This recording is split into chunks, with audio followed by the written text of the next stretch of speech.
Birinci Cəfər Rəstiqar Təbrizdən. Deryada deryalıklar, aman suda oynar balıklar. Deryada deryalıklar, ay gülüm suda oynar balıklar. Kollarım şarbaylı var, değiller ayrılık var. Ölürüm ölürüm yar, yazılan yar, cevalan yaramam. Ay gülüm ölürüm yar, yazılan yar, cevalan yaramam. İkinci Ququş İran Türk. رقص شادی و مستی خوش بود تو در جشن گفتم گوشه محبت خاک در راه یاران کنمتون توشه محبت.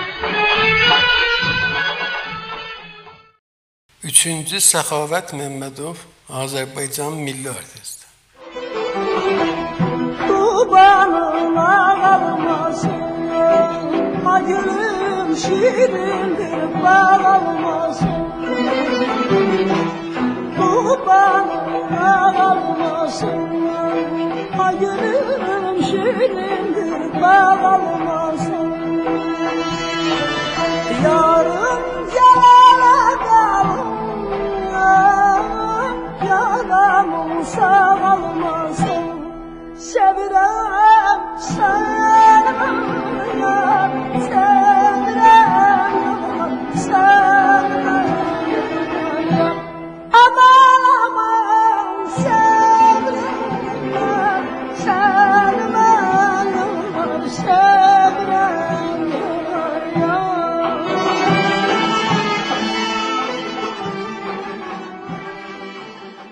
Dördüncü Handan Aydın, Türkiye artisti.